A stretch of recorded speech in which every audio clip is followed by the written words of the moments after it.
Eh bien, bonjour à toutes et à tous.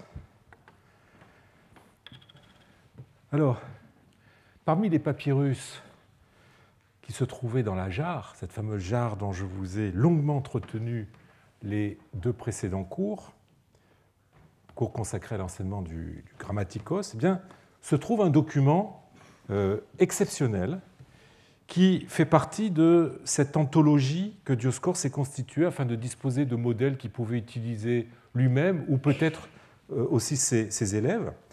Alors ce document, dont vous voyez juste la première colonne à l'écran, c'est un long rouleau, est une plainte adressée à un fonctionnaire de police par un certain Flavius Orapollon, originaire d'un village de Thébaïde.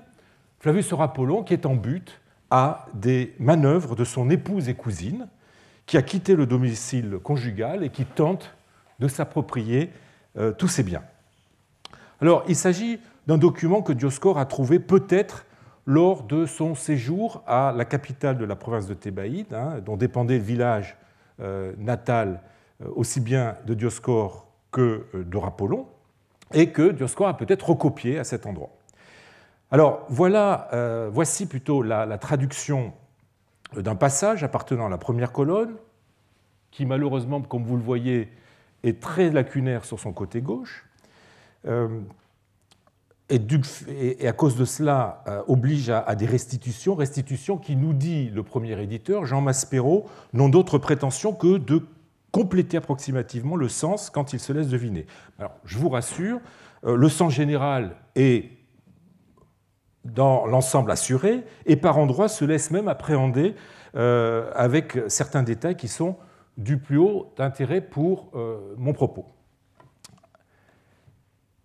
S'il n'était blâmable de se louer soi-même, je pourrais me vanter d'avoir acquis depuis longtemps une certaine réputation parmi ceux qui habitent la grande ville d'Alexandrie.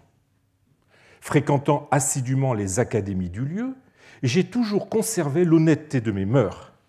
Exerçant avec zèle mes dons naturels pour les belles lettres, j'offrais à qui le recherchait l'enseignement philosophique. Mes pères et mes aïeux m'avaient transmis cette vocation. J'eus pour maître le 3 fois bienheureux Asclépiade, mon père, qui avait consacré tout l'effort de sa vie à instruire les jeunes gens dans les musées, alors je reviendrai plus tard sur ce terme, selon la tradition des anciens. Pour moi, après sa mort, je m'efforçai de conserver dans cette même ville une situation égale à la sienne. Mais l'honnêteté et les talents littéraires ne sont pas un objet pour les méchants, ce que prouvent bien les machinations tramées contre moi ces jours-ci et l'étrange agression dirigée contre mes biens et mes gens. Alors, au-delà des déboires, somme toute anecdotiques, que présente cette plainte, d'un époux malheureux en butte aux manœuvres de sa femme, dit-il, cette plainte est un témoignage papyrologique unique qui nous plonge dans le monde de l'enseignement supérieur, qui plus est dans la capitale de l'Égypte, Alexandrie, qui était aussi un des, sans faire de jeu de mots, un des phares intellectuels du monde méditerranéen. Alors, je vous propose de suivre le rédacteur de ce texte, le professeur Orapollon, qui nous servira de fil conducteur tout au long de ce cours et du suivant, et cela, la découverte de cette Alexandrie universitaire, de cette cité dont Grégoire de Nazianze, dans l'éloge funèbre qu'il consacre à son frère Césaire, mort en 368, et qui était venu se former en Égypte, dont Grégoire de Nazianze disait qu'elle est et a la réputation, jadis comme aujourd'hui, d'être le laboratoire de toute forme de culture. Alors cette plongée dans l'Alexandrie du savoir, contrairement aux deux premiers niveaux, s'attachera moins au contenu de cet enseignement et à la pédagogie de ce niveau supérieur, pédagogie qui est trop diverse selon les disciplines, pour que je vois ça en détail avec vous. Donc moins à présenter cela qu'à vous montrer le contexte matériel, social et historique dans lequel ces cours étaient donnés et qui valut à Alexandrie les derniers feux d'une gloire remontant au IIIe siècle avant Jésus-Christ. C'est en effet dans ce domaine que cette cité nous offre des informations tout à fait précises sur l'enseignement, informations qui nous manquaient pour les autres degrés. Alors, à l'exception de la plainte qui nous sert de point de départ, eh bien, je délaisserai par nécessité les papyrus. Comment faire autrement avec cette cité qui, coincée entre la mer Méditerranée et le lac Mariout, ne présente pas les conditions de sécheresse nécessaires pour la conservation des papyrus. Les seuls papyrus alexandrins que nous possédons sont ceux qui ont été retrouvés dans l'arrière-pays, ce qu'on appelle la Kora, mais ceux-ci font rarement allusion à l'enseignement supérieur, qui plus est à Alexandrie. Alors, il est vrai que la poursuite des études au-delà du second niveau, celui du grammatikos, c'est-à-dire donc les cours de rhétorique, qui pouvaient se prolonger aussi avec d'autres disciplines comme la philosophie ou la médecine, ces cours ne concernaient qu'une minorité des élèves scolarisés, sans compter que les exercices ou les prises de notes qui documentent cet enseignement, du fait évidemment de leur haut niveau, se confondent aisément aux yeux des chercheurs modernes avec des papyrus littéraires de faciès non scolaires, comme j'ai eu l'occasion de vous le montrer lors du deuxième cours. Aussi, ces papyrus, disons scolaires du troisième niveau, eh bien, sont complètement absents du corpus de Raffaella Cribiore. La mention des professeurs relevant des études supérieures, les sophistai ou les rhétores, est rare dans les papyrus, contrairement à ceux des niveaux inférieurs. Pour l'Antiquité tardive, eh bien, nous avons un rhétor qui pourrait être aussi un avocat, étant donné l'ambiguïté du mot grec. Rhétor, c'est l'orateur, mais qui peut être professeur de rhétorique, mais aussi avocat. Et nous avons 4 sophistes, presque tous d'Hermopolis, indice que cette cité, dont l'éponyme se trouve être justement le patron de la rhétorique, Hermès, est restée un grand sang des études littéraires. Mais ces mentions apparaissent dans des documents, pour la plupart des registres comptables ou fiscaux, qui ne disent rien en fait, des activités professionnelles de ces personnes. L'un de ces registres, le papyrus Sorbonne 269, connu sous le nom de Codex fiscal d'Hermopolis, pourrait bien confirmer en tout cas la bien plus faible proportion de sophistai par rapport au grammatikoi, en tout cas dans l'Hermopolis au début du 7e siècle, puisqu'il n'enregistre qu'un maître de rhétorique contre au moins 4, peut-être même 5 ou 6 grammatikoi, donc maîtres de grammaire. Je dois dire que ce document, très incomplet et ne concernant qu'une partie des contribuables, ne peut être considéré comme un véritable instantané de l'ensemble de la population à un moment donné. Alors, le seul autre document papyrologique qui nous plonge dans le monde supérieur, on va dire, je mets des guillemets, alexandrin, enfin le monde de l'enseignement supérieur alexandrin, est une lettre écrite par un étudiant, bien antérieure à la période qui nous intéresse, puisqu'elle est du 1er, 2e siècle, mais qu'il n'est pas inutile de citer ici, non seulement du fait du témoignage unique qu'elle constitue sur la vie estudiantine, mais aussi parce qu'elle évoque des problèmes que ne cessent de rencontrer les étudiants durant toutes les périodes et qui sont liés à l'absence de système institutionnalisé de l'enseignement. Alors notre étudiant, celui qui écrit cette lettre, est parti faire ses études à Alexandrie et il donne des nouvelles à son père habitant la cité d'Oxyrhynchos, son père qui vient de lui envoyer quelques provisions. Alors je vous lis le texte, de temps en temps je sauterai quelques passages. Un tel, alors il nous manque le nom de l'étudiant malheureusement, un tel, Athéon, son père et maître, salue.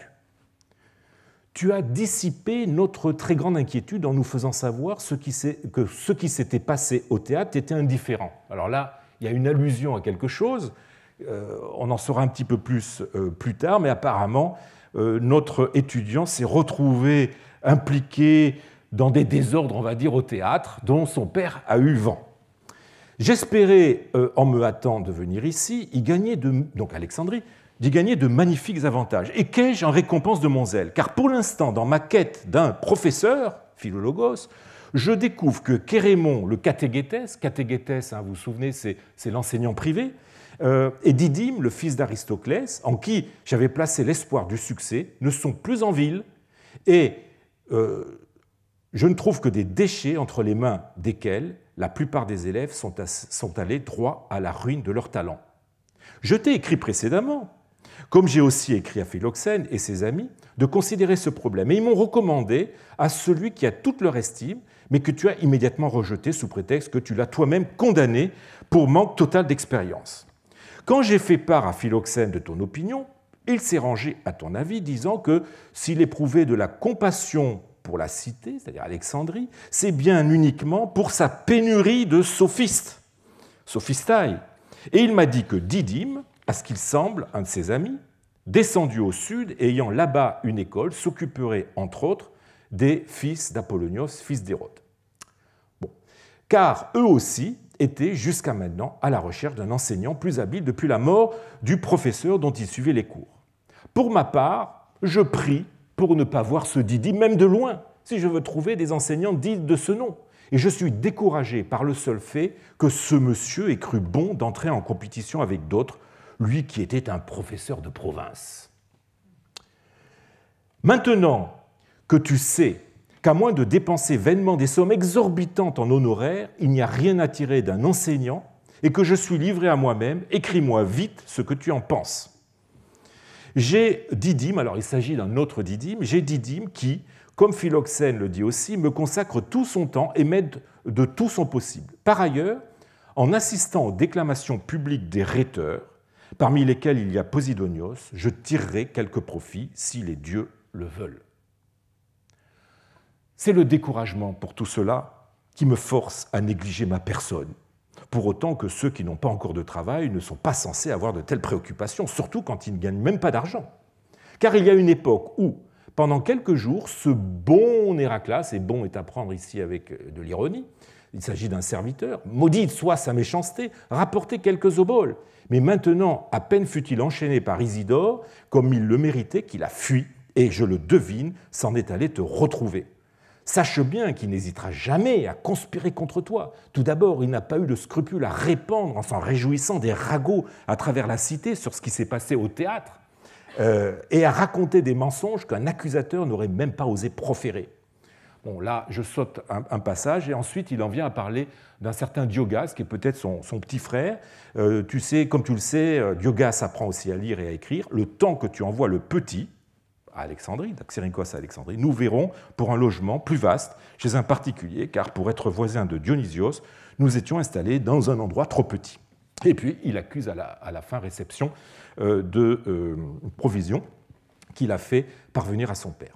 Alors, vous voyez, la situation est claire. Théon a été envoyé par son père à Alexandrie pour y faire des études supérieures. Si le nom du père est en lacune dans l'adresse, eh bien, l'adresse qui se trouve sur le verso du papyrus, eh bien, cette adresse nous indique malgré tout qu'il était archiprêtre du Nil, fonction qui implique un statut social compatible avec les dépenses que nécessitent les études de son fils dans une cité lointaine du domicile parental. Quant à son fils, eh bien, vous voyez, il maîtrise bien le grec. Alors, il y a quelques petits phonétismes, mais ce n'est pas grand-chose. Son style est allant. Sa capacité à faire de l'ironie, voire des sarcasmes, montre un certain niveau. Vous savez que le maniement de l'ironie est souvent un bon indice de niveau linguistique. Vous voyez, donc, en fait, on a affaire à quelqu'un qui a fait sa grammaire, donc qui a fait ses études chez le grammatikos, et qui se lance maintenant dans des études supérieures avec de bonnes bases. Alors, le sujet central de cette lettre, c'est bien la difficulté de trouver un professeur disponible. Il semble y avoir eu à l'époque, nous dit-il, une pénurie de professeurs de rhétorique. Il emploie, à côté du mot sophistes, professeur de rhétorique, un autre terme pour désigner le type d'enseignants qu'il recherche, le mot philologos, hein, spécialiste en littérature, philologue, mais qui peut aussi désigner un savant, mais ici il désigne avant tout un savant d'un bon niveau qui donne des cours. D'ailleurs, on retrouve ce terme associé au mot rhétor dans la clé des songes d'Artémidore, à peu près contemporain de notre lettre. Alors, cette pénurie d'enseignants et de savants, la lettre de Théon semble en faire un phénomène conjoncturel. On a voulu voir au début de l'époque romaine un déclin de l'Alexandrie intellectuelle, dû notamment à une immigration de la matière grise vers d'autres horizons, notamment Rome. Mais la mobilité des enseignants créant des situations de pénurie est aussi, comme j'ai eu l'occasion déjà de le dire, un fait récurrent, pas seulement à Alexandrie, ni au seul niveau supérieur, phénomène qui s'explique par l'instabilité des enseignants attirés toujours par des situations mieux payées, et par l'absence d'un système éducatif institutionnalisé. Notons d'ailleurs que l'expression ten, ton, sophiston, aporian, la pénurie de sophistes, d'enseignants du supérieur, se retrouve employée par Philostrate au IIIe siècle pour désigner la pénurie générale de bons sophistes entre Échine au IVe siècle avant et Nicétas de Smyrne, la fin du premier après, hein, Nicétas qui est un des premiers représentants de ce qu'on appelle la seconde sophistique. Donc pénurie qui oblige à se rabattre sur des médiocres, qui, nous dit Philostrate, étaient comme les vesses, hein, vous savez, cette plante dont on tirait un mauvais gruau, comme des vesses pour ceux qui manquent de blé. Libanios, au siècle suivant, dira la même chose en des termes très proches. Ayant perdu un excellent maître lors de ses études à Antioche, je le cite, un plein de regrets pour celui qui n'était plus, je me tournais vers ceux qui vivaient, des fantômes de sophistes, de même que l'on mange du pain d'orge, faute d'un meilleur. Cette rengaine, vous voyez, ne fait que montrer qu'il a toujours été difficile de trouver des enseignants valables. Toujours est-il qu'en attendant de tomber sur la perle rare, et peut-être entre deux phrases, car Théon a l'air notre étudiant a l'air de vouloir profiter d'Alexandrie plus pour ses théâtres que pour ses salles de cours, eh bien, il envisage d'aller écouter, nous dit-il, les épidexeis des rhéteurs, hein, c'est-à-dire les déclamations publiques données par les orateurs et les professeurs de rhétorique. Alors, dans sa lettre, Théon se moque de ces enseignants de la Cora qui viennent à Alexandrie chercher fortune et se mesurer présomptueusement avec les professeurs de la cité. Je suis découragé par le seul fait que ce monsieur ait cru bon d'entrer en compétition avec d'autres, lui qui était professeur en province. On pourrait presque traduire par professeur de campagne, quelque chose comme ça. Alors, il y a un certain mépris dans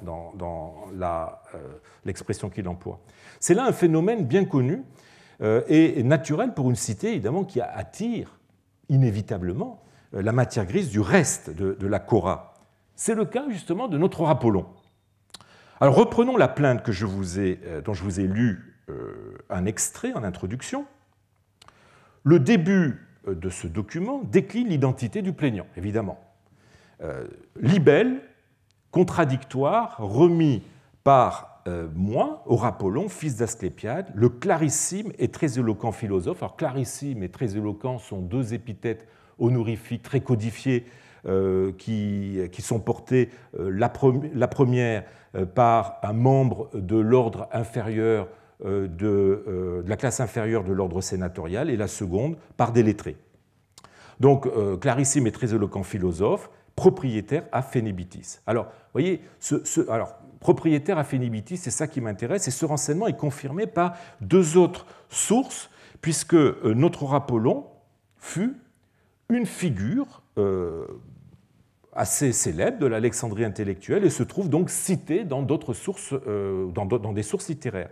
Étienne de Byzance, donc VIe siècle, dans ses Ethnica, nous apprend que le philosophe Aurapollon était phénébétite, nous dit-il, c'est-à-dire originaire du village de Phénébétis. Tandis que l'encyclopédie du Xe siècle, la Souda, réserve une entrée à son grand-père, qui portait le même nom que lui, et qui est dit originaire de Phaenébitis. Alors, c'est-à-dire, il précise qu'il s'agit d'un village du nom Panopolite. Alors, ces deux sources égratignent l'orthographe correcte du toponyme qui est donné par les papyrus et qui est, je l'ai mis en bas, Phénébutis, qu'on transcrirait en français par Phénébitis, qui est un village du district du Nome, dont la métropole est Panopolis en Thébaïde, une cité qui, encore tard dans l'Antiquité, peut s'enorgueillir d'une certaine réputation dans le domaine des lettres. Alors, l'implantation des Aurapollons à Alexandrie s'est faite au moins du temps du grand-père, d'après la Souda, mais la famille a gardé une maison et des terrains dans le village où elle continue à être rattachée fiscalement et qui lui procure un revenu régulier. C'est d'ailleurs, pour la petite histoire, pendant qu'il était à Alexandrie, s'occupant de donner des cours, nous dit Aurapollon dans la plainte que sa femme a vidé la maison. Je le cite, elle ne s'est pas contentée des biens mobiliers, qui s'élèvent déjà à une forte somme d'argent, elle voulut aussi se saisir des biens immobiliers, poussée par une avidité qui se décèle dans ses actes injustes et sans raison, et dans ses réclamations sur les propriétés qui ne lui ont jamais appartenu. Elle s'est même livrée, nous dit Aurapollon, à des fouilles et excavations qu'elle a pratiquées dans ma maison, dit-il, à coups de pics et d'autres instruments de ce genre pour retrouver les réserves laissées par mon père en prévision des besoins pressants et urgents. On a une époque où on ne déposait pas son argent à la banque, mais on le cachait dans des murs de sa maison. Alors, un autre contemporain célèbre d'Aurapollon, lui aussi du même nom, puisqu'il est originaire de Panopolis, s'est installé à Alexandrie. Il s'agit de Nonos, le poète du 5e siècle, auteur d'une épopée en 48 chants qui porte le nom de Dionysiaque et d'une paraphrase de l'évangile de Saint Jean, œuvre qui a profondément marqué la poésie à la fin de l'Antiquité, pas seulement en Égypte. Alors, c'est une épigramme que Nonos a lui-même composée, conservée par l'anthologie grecque, qui nous apprend qu'il avait quitté sa cité natale pour la capitale égyptienne lorsqu'il composa son grand poème épique, donc les Dionysiaques. Je vous donne la traduction de cet épigramme. « Moi, Nonos, je suis de Panopolis, mais c'est dans la cité du phare, donc Alexandrie, que de mon glaive verbal j'ai moissonné les générations des géants. » Effectivement, le dernier chant des Dionysiaques raconte comment, à la demande d'Héra, les géants, fils de Gaïa, s'en prennent à Dionysos qui les massacre tous. Donc vous voyez, la Thébaïde a ainsi constitué, durant l'Antiquité tardive, un réservoir de talents de talents qui ont tenté leur chance à Alexandrie. C'est un phénomène qui a été bien mis en évidence par Alan Cameron dans ses Wandering Poets que je vous ai déjà cité le cours dernier. Mais comme nous l'avons vu avec la lettre de Théon, une fois à Alexandrie, ces talents pouvaient être tentés de s'embarquer vers d'autres destinations plus lucratives. Alors, du fait de sa position à l'extrémité de l'Égypte, tout en étant sur la mer Méditerranée, eh bien, Alexandrie était à même de jouer un rôle d'interface entre son arrière-pays, la Chora, et le bassin méditerranéen oriental, unifié sous la bannière de l'Empire romain d'Orient. Non seulement elle draine des cités de sa province les meilleurs éléments qui viennent s'y former ou qui viennent y achever leur formation, tandis qu'elle attire des étudiants des grandes cités d'autres provinces, j'y reviendrai, mais elle envoie aussi les siens dans ces dernières où ils feront carrière, disséminant un peu de cet esprit alexandrin qui fait sa réputation. C'est ainsi que le grand-père d'Horapollon, auquel j'ai fait allusion, qui fit à Alexandrie une carrière de grammairien à la fin du IVe siècle et au début du Ve siècle, quitte Alexandrie pour aller enseigner la grammaire et la littérature grecque à Constantinople. La carrière d'Agapios est peut-être la plus à même de montrer la facilité avec laquelle nos enseignants se déplacent, naviguent entre les grandes capitales du monde méditerranéen. Elle est connue par des fragments de la vie d'Isidore, du philosophe Damasus, donc 5e, 6e siècle, une des sources les plus précieuses sur les milieux philosophiques universitaires athéniens et alexandrins, que connaissait fort bien son auteur pour les avoir fréquentés. Damasus, en effet, né en Syrie, vint faire ses études à Alexandrie avant de les poursuivre à Athènes. Alors cette vie d'Isidore est consacrée au maître de Damasus, le philosophe Isidore d'origine alexandrine. Malheureusement, il s'agit d'une œuvre perdue qui n'est connue que par des fragments qui sont cités par Phocus dans sa bibliothèque, donc au IXe siècle, et par cette fameuse encyclopédie du Xe dont je vous ai déjà parlé, la Souda. Et ces fragments ne sont pas toujours faciles à reconstituer, et surtout, il n'est pas toujours facile de reconstituer la place que ces fragments avaient dans l'œuvre originale. Et donc, on a eu... Les savants modernes ont proposé diverses reconstitutions. Là, si je suis l'hypothèse de la dernière éditrice de la vie d'Isidore, Polymnia Athanasiadi, eh bien, Agapios est né à Alexandrie, vers 460, fait ses études à Alexandrie, avant de les poursuivre à Athènes et de revenir Athènes où il suit les cours du célèbre philosophe Proclus. À la mort de Proclus, eh bien, il suit les cours de son successeur, Marinos. Il revient à Alexandrie à la fin des années 460, fréquente le sulfureux Gessios dont j'aurai l'occasion de vous reparler.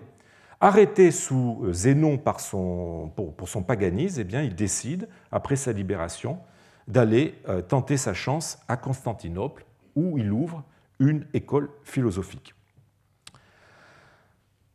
Alors, en même temps qu'elle envoie ses étudiants à l'étranger, Alexandrie en attire de nombreux autres des contrées méditerranéennes. C'est le cas des élèves qui suivent les cours de notre Apollon. Alors certes, la plainte qui décrit ces activités professorales reste assez vague en la matière. Apollon se contente de dire qu'il offre à qui le recherche l'enseignement philosophique, mais nous avons une autre source à son sujet qui apporte de nombreux détails sur son enseignement et qui, sur le plan de la vie universitaire alexandrine, complète la vie d'Isidore de Damasus, que je viens de vous présenter. Il s'agit d'une autre vie. Le genre de la vie du bios était très à la mode alors. Il s'agit de la vie de Sévère par Zacharie le scolastique, qui n'est plus conservé que par une traduction syriaque. Alors quelques mots tout d'abord sur cette œuvre et son auteur, car j'aurai l'occasion de m'en servir tout au long de ces deux cours. Zacharie est né à la fin des années 460 à Mayuma, qui est le port de la cité de Gaza. C'est un fils de bonne famille, il reçoit une solide éducation en grammaire et rhétorique à Gaza, qui était alors réputé pour ses orateurs. J'ai eu l'occasion de vous parler de Procope ou de Corycios. Comme beaucoup de fils de famille aisée, il poursuit ses études à Alexandrie où il suit des cours de rhétorique et de philosophie. C'est là qu'il rencontre Sévère, qui, comme lui, a quitté sa patrie, la Pisidie, pour venir se former à Alexandrie. Ils iront ensuite faire des études de droit à Beyrouth, puis s'adonner à l'ascétisme monastique du côté de Gaza. Bon, Zacharie sera obligé pour des raisons familiales de retourner dans le monde pour exercer la profession d'avocat, d'où son surnom de scolastique ou de rhéteur. Je vous ai dit que rhétor en grec peut vouloir dire aussi avocat. Sévère, lui, deviendra patriarche d'Antioche, jouant en tant que chantre du monophysisme un rôle théologico-politique de premier plan en cette époque de fortes querelles christologiques, et laissant une œuvre en grec aujourd'hui perdue, à l'exception de quelques bribes en langue originale et de traductions en syriaque. Alors Zacharie rédige la vie de Sévère entre 512 et le début de la décennie 520, à une époque où Sévère est en proie à une campagne de dénigrement, notamment pour avoir été païen dans sa jeunesse. La biographie de Zacharie, la biographie qu'écrit Zacharie, qui cherche évidemment à absoudre son ami de cette accusation, a beau devoir être utilisée avec prudence du fait de ses partis pris idéologiques, elle n'en constitue pas moins un récit exceptionnel par son caractère détaillé et vivant de la vie estudiantine à Alexandrie entre 465 et 467, la date du séjour de Zacharie dans la cité égyptienne. Et c'est justement dans les pages consacrées à ces années-là qu'apparaît notre Apollon, au milieu d'autres collègues. Mais on peut se poser la question de savoir si ce récit n'est pas rendu suspect par le dessin d'ensemble frauduleux qui gouverne la vie de Sévère, pour reprendre l'expression qu'utilise Jean Gascou au sujet de cette biographie, dans l'article indiqué à l'écran. Pour ma part, je ne crois pas qu'il faille suspecter les grandes lignes de ce que Zacharie nous dit d'Apollon et du monde universitaire qui gravite autour de lui, pour autant que nous mettons de côté ce qui relève de la polémique anti-païenne et anti-chalcédonienne, et que nous nous intéressons au seul cadre universitaire. Apollon, dans cette vie, la vie de Sévère, n'intervient que comme un personnage secondaire. Il fait partie de la toile de fond qui, comme souvent dans ses écrits de nature hagiographique, est faite d'éléments véridiques qui donnent à l'histoire principale une couleur d'authenticité.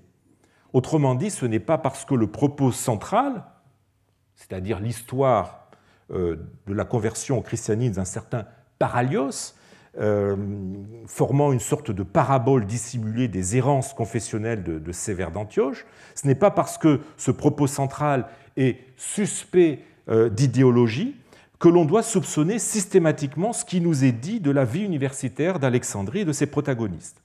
Alors, ouvrons cette vie de Sévère, sans d'excessive prévention, pour voir ce qu'elle dit des étudiants suivant les cours d'Apollon et de ses collègues. Alors, le personnage principal à côté de Sévère, de la partie alexandrine de la vie de Sévère, est justement un étudiant. Il s'agit du païen, je l'ai dit, Paralios, dont elle raconte les menées et la conversion finale au christianisme. Or, Paralios, nous dit Zacharie, était, je le cite, un d'Aphrodisias, qui est la métropole de l'Acharie, et il partit pour Alexandrie dans le désir d'apprendre la grammaire. Il vint donc auprès du grammairien Apollon, qui connaissait d'une façon remarquable son art et dont l'enseignement était digne d'éloge. Son frère, Athanase, l'avait précédé. Après des études de droit à Beyrouth, à Bérutos, il était venu s'installer à Alexandrie, mais rencontra le sophiste Stéphane ou Étienne, qui le convertit au christianisme, et il se retira dans le monastère de l'Énatone, près d'Alexandrie. Tous les autres étudiants cités par Zacharie sont eux aussi des non-égyptiens. Théodore de Gaza, Zénodote de Mytilène, Démétrios des Solumoi, c'est-à-dire d'Isorie, Urbanus, alors dont les origines ne sont pas précisées par Zacharie, mais qui porte un nom qui n'est pas attesté en Égypte, un nom latin non attesté en Égypte, mais en revanche, par exemple, en Palestine. Alors il reste seulement Ménas, qui pourrait bien être égyptien, voire alexandrin. La présence du sanctuaire de Saint Ménas à l'ouest d'Alexandrie a favorisé la diffusion de ce nom en Égypte, mais le nom est aussi bien attesté ailleurs, notamment en Asie mineure. Alors, vous voyez, il ne s'agit là que d'un petit échantillon, mais ô combien révélateur. Les autres sources que nous avons sur l'Alexandrie de cette période rendent absolument le même son de cloche. J'ai déjà mentionné Damasus, qui est né à Damas et qui vient faire ses études à Alexandrie avant de s'installer à Athènes. Dans le domaine de la médecine, trois illustres figures de la médecine suivent un parcours similaire. Oribase, IVe siècle, né à Pergame, fait ses études à Alexandrie avant d'être appelé à Constantinople et de devenir le médecin de l'empereur Julien. Au VIe siècle, Aessus, né à Amida aujourd'hui en Turquie. Après une formation à Alexandrie, pratique la médecine et rédige son œuvre dans la cité du Bosphore. Et Paul d'Égine, au 7e siècle, vient à Alexandrie, probablement pour se former, puis pour enseigner. Dans le domaine de la rhétorique, eh bien, on suit la trace d'étudiants venant d'Elousa, de Gaza, de Mayuma, j'en ai déjà parlé, de Damas, d'Émèse, de Chypre, de Sozopolis en Pisidie, de Xanthos en Lycie, d'Aphrodisias en Carie, de Mérina en Asie, de Mytilène à Lesbos, etc., etc., etc. Il n'y a pas que les jeunes gens qui viennent s'y former, mais aussi des maîtres chevronnés qui s'y installent, qui tentent leur chance pour enseigner, et il en est ainsi dans de très nombreuses disciplines. Rien ne montre mieux, je crois, cette ambiance que le début du Théophraste d'Énée de Gaza, une œuvre composée entre 485 et 490. C'est un dialogue philosophique, ça commence comme un dialogue de Platon, mettant en scène les retrouvailles à Alexandrie de trois étudiants, Théophraste d'Athènes, Égyptos d'Alexandrie et Euxité de Syrie. Vous noterez d'ailleurs qu'ils portent des noms qui ne sont pas anodins, en tout cas pour les deux premiers, puisque Théophraste renvoie évidemment au célèbre Théophraste qui a tenu le lycée d'Aristote à Athènes, et Égyptos, évidemment, signifie égyptien en grec. Donc, les retrouvailles de ces trois étudiants qui se rencontrent quasiment dans le port d'Alexandrie. C'est un dialogue qui nous plonge dès ses premières lignes dans ce monde estudiantin cosmopolite, où chacun se croise en venant d'horizons variés et en allant chercher le Graal universitaire dans diverses cités de la mer Méditerranée. Alors, je vous donne la traduction de ce début. C'est Théophraste qui prend la parole. « Où vas-tu, Exité? D'où viens-tu » Exité lui répond. « Je viens de Syrie, je vais à Athènes, Égyptus. Un vent contraire a fait dévier mon navire de sa route et a écourté mon voyage. Me voici donc parmi vous, contemplant le Nil et non l'Ilissos. Alors l'Ilissos, c'est un fleuve près d'Athènes, le phare et non le Pirée. » Égyptos prend la parole. En vérité, je suis profondément reconnaissant à ce vent, car il t'a forcé à amarrer ton navire parmi des amis.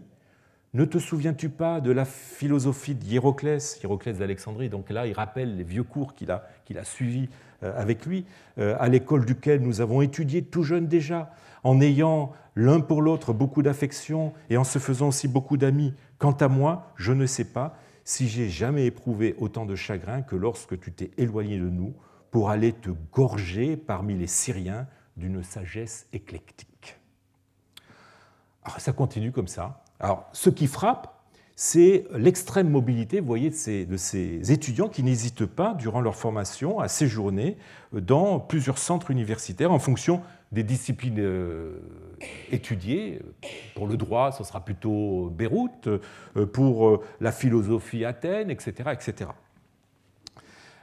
Ainsi, Alexandrie a attiré des étudiants souhaitant, entre autres, se former à la rhétorique avant de poursuivre leurs études de droit à Constantinople, c'est le cas d'Agathias de Myrina, ou à Beyrouth, C'est le cas de Zacharie, justement, et de son héros, Sévère d'Antioche. Une formation en rhétorique étant considérée comme une propédeutique aux études de droit, ou en tout cas une composante de celle-ci. On observe la même mobilité chez les artistes et les enseignants. L'espace méditerranéen devient un lieu d'échange universitaire et intellectuel selon le profil disciplinaire de ces grands centres et à la faveur des réseaux que les grandes familles aristocratiques tissent entre les cités de Grèce, d'Asie mineure, du domaine syro-palestinien, d'Égypte, sans compter même Rome. Ces réseaux se construisent à la faveur de mariages. Ainsi, le philosophe Asclépiodote d'Alexandrie épouse la fille de son homonyme Asclépiodote de Carie, grand notable et peut-être lui aussi philosophe. Mais ces réseaux se construisent aussi grâce à de vieilles familles dont l'histoire est marquée par des migrations et des disséminations à travers tout le monde méditerranéen. La famille, par exemple, du philosophe Sévérianus est de ce point de vue exemplaire. Sévérianus descend d'une vieille famille romaine qui fit partie des colons qui s'installèrent à époque ancienne à Alexandrie, nous dit Damasus dans ce texte, et c'est ainsi d'ailleurs que j'interprète, contrairement à beaucoup d'autres commentateurs, le verbe époiko, qui veut dire coloniser. Ce n'est pas juste déménager, s'installer quelque part, il y a l'idée d'arriver en tant que colon sur une terre.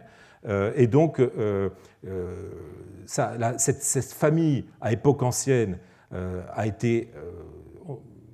les membres de cette famille ont été colons à Alexandrie, et un rameau de cette famille partit ensuite à Damas.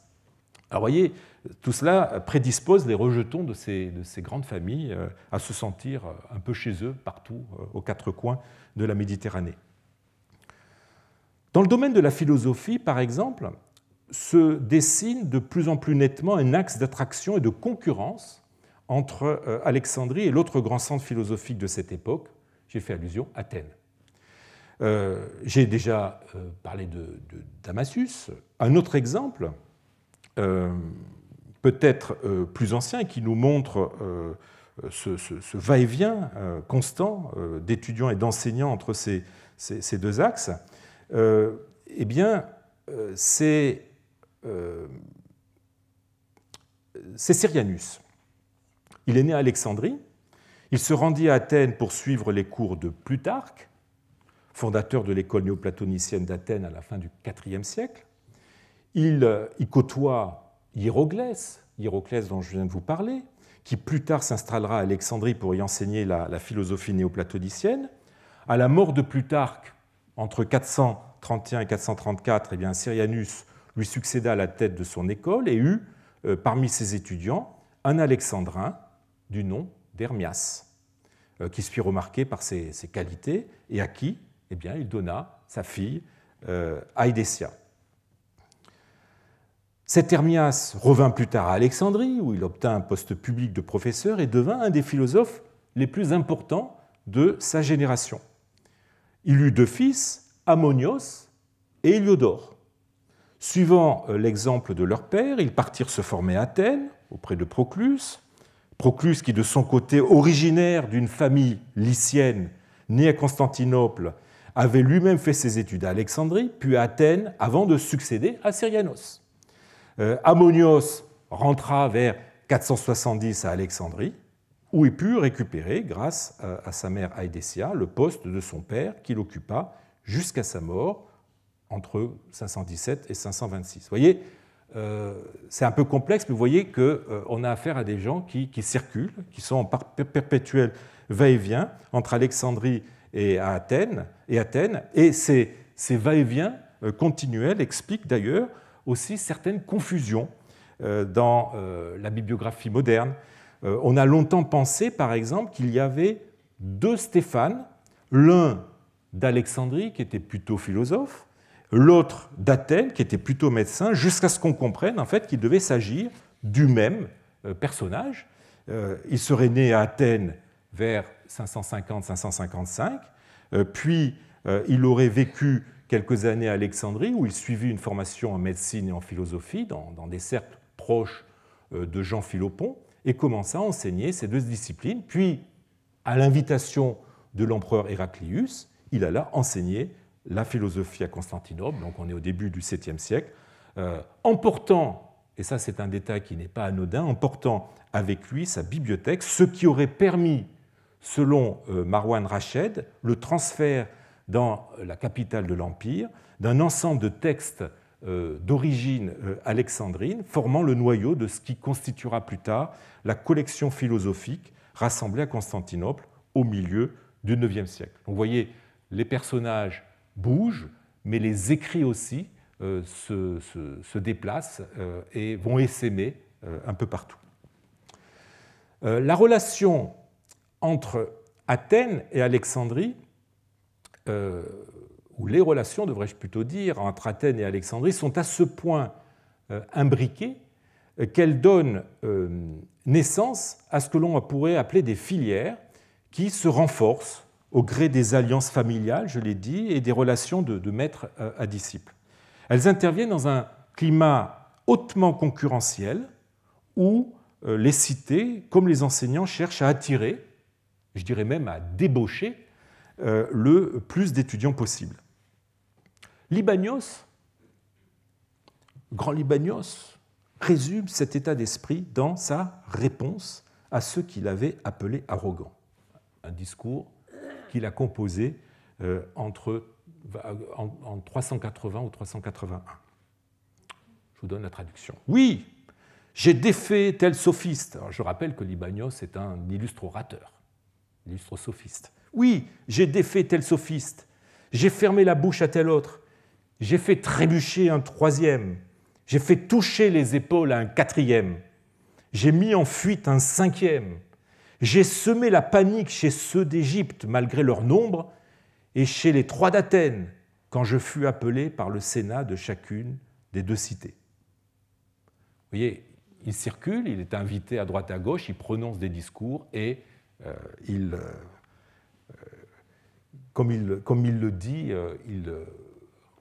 il ferme la bouche à ses concurrents.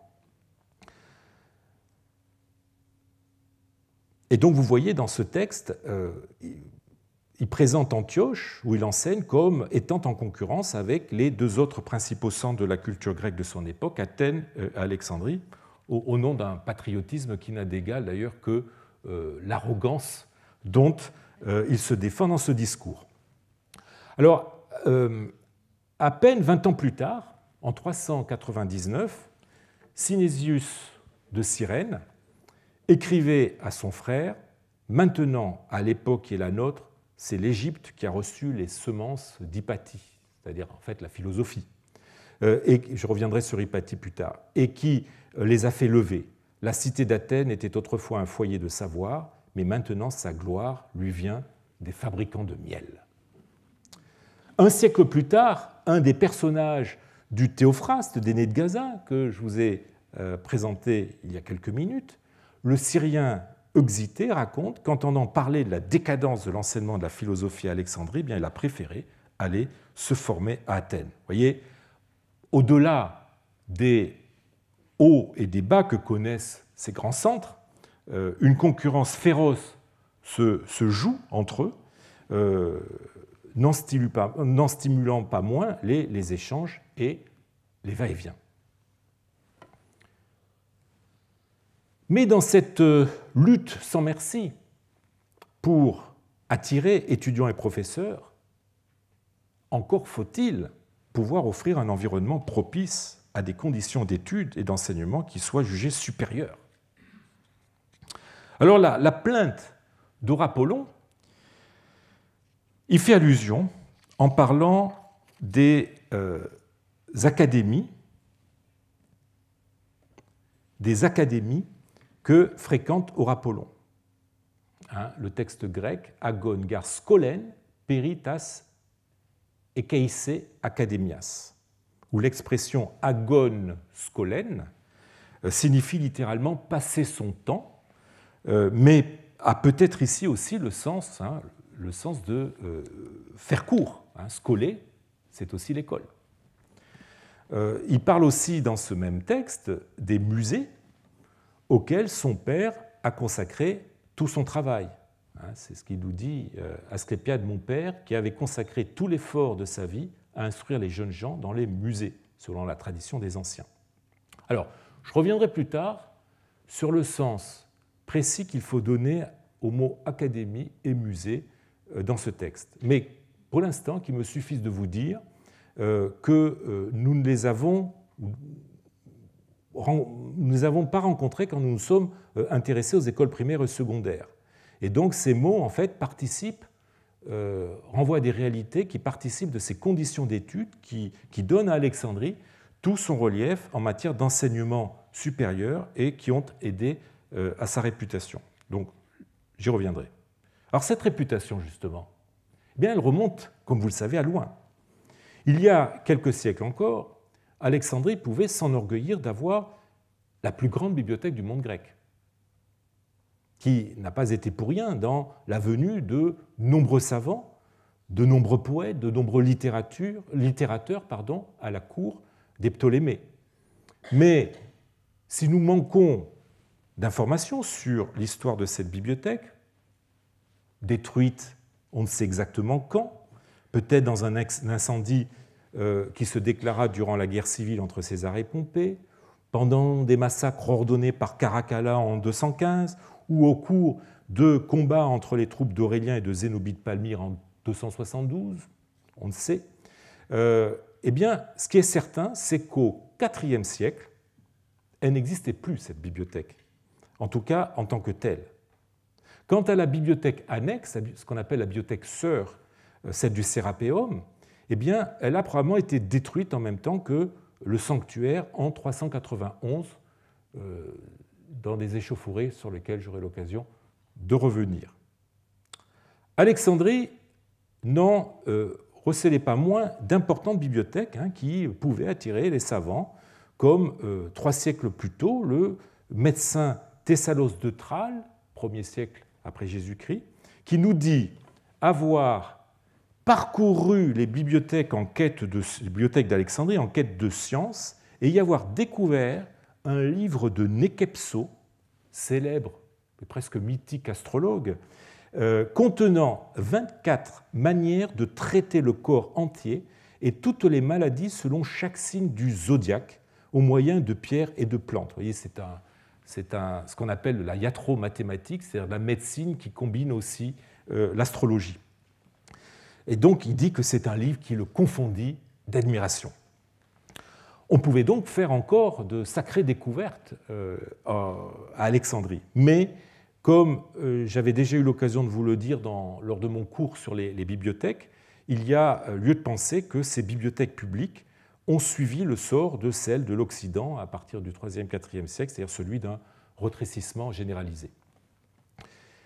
Alors, parmi les institutions qui ont fait la renommée d'Alexandrie, articulée d'ailleurs avec la bibliothèque, eh bien, il y a le musée, le fameux musée, un museion, en grec ça signifie le sanctuaire des muses, une expression jadis employée en liaison avec l'Académie de Platon et le lycée d'Aristote.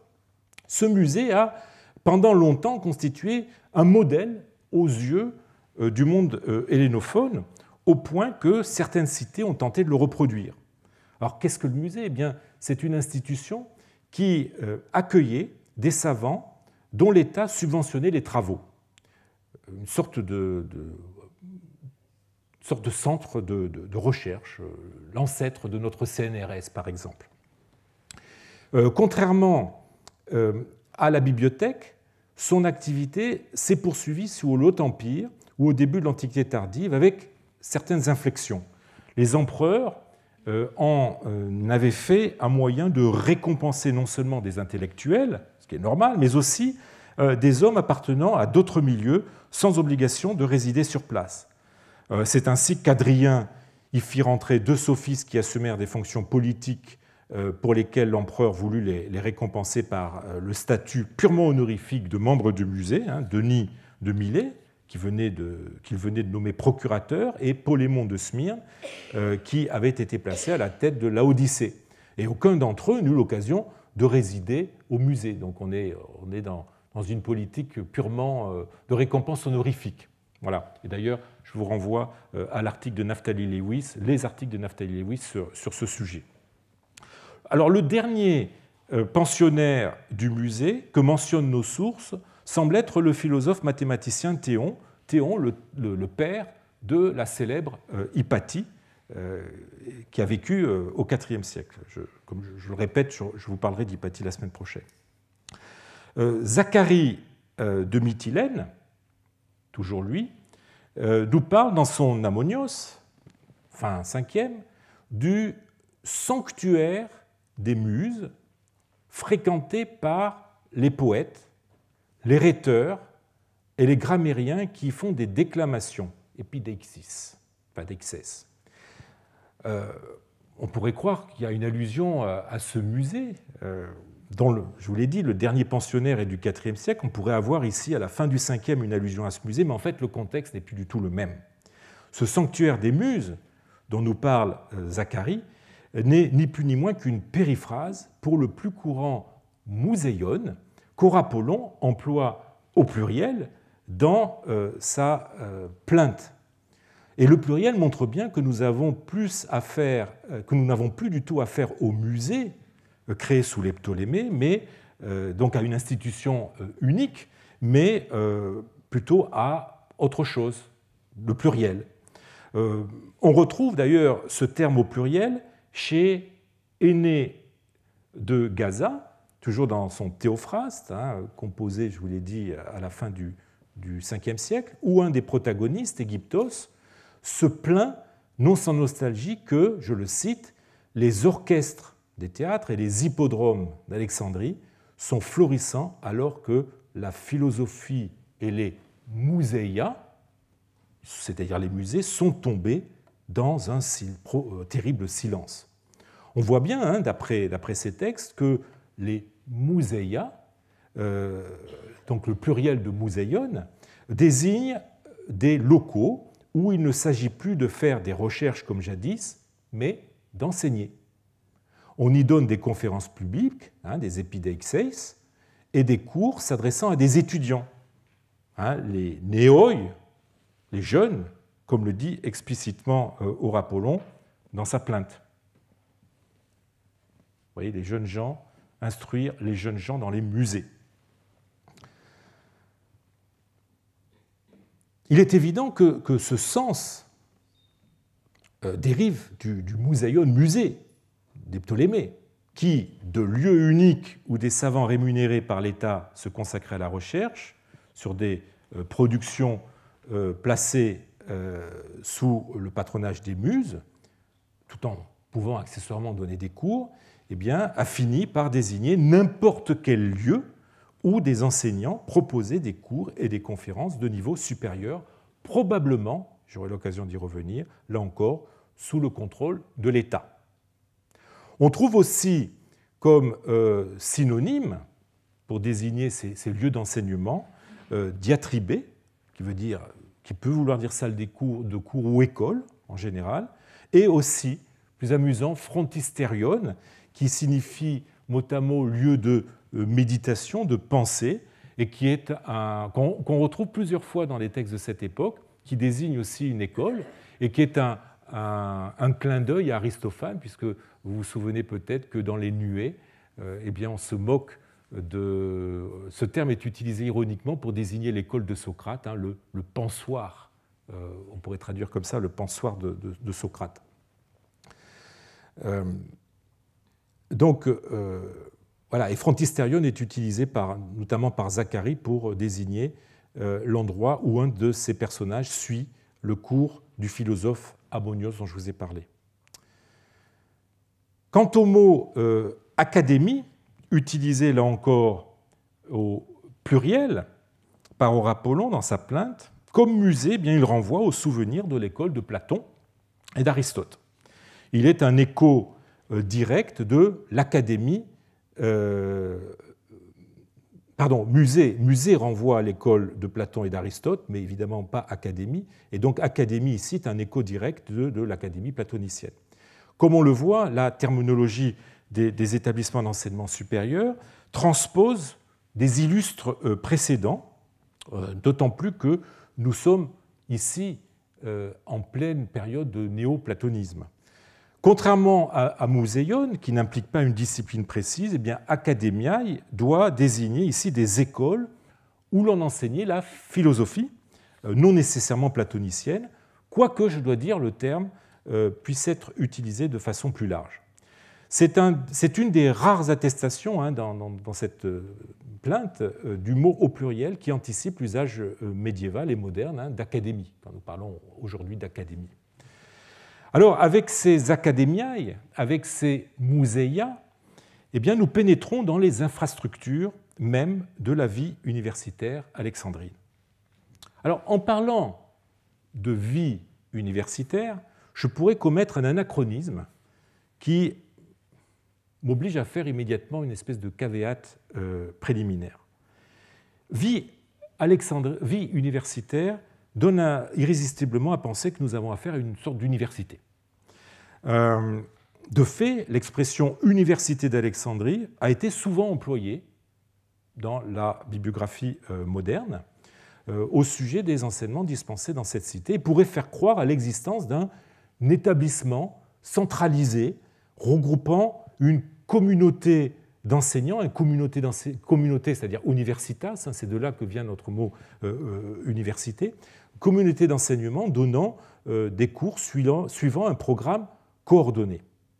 Alors, si nous n'avons pas beaucoup de renseignements sur l'organisation concrète de cette vie universitaire, nous savons néanmoins qu'elle est tout sauf centralisée et homogène, et qu'il faut se garder d'y plaquer notre vision anachronique des universités ou des collèges à l'anglaise, dont le concept remonte à une réalité qui voit le jour à l'époque médiévale. Alors peut-être à l'exception de l'école théologique de Nizib, à la frontière entre la Turquie et la Syrie, école qui a été en fonction durant l'Antiquité tardive et qui présente tous les caractères d'une institution homogène et centralisée, dotée de statuts. Bon.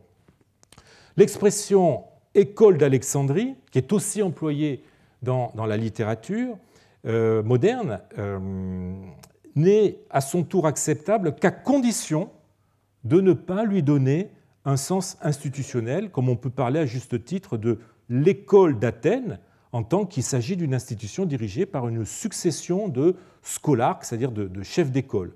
Et donc à condition de ne lui donner que le sens vague que revêt en français notre mot école en tant que communauté d'esprit, de doctrine, et non pas au sens d'une institution permanente. L'emploi du pluriel académie et musée dans la pétition d'Horapollon montre bien la diversité des lieux et l'hétérogénéité qui devait prévaloir à Alexandrie et nous invite à voir dans cette école d'Alexandrie un conglomérat disparate de cours dispensés par divers enseignants dont le statut n'était pas nécessairement identique. Alors voilà qui pose le problème du statut des enseignants de ces académies et musées, problème que je vous propose d'examiner de près la semaine prochaine. Je vous remercie.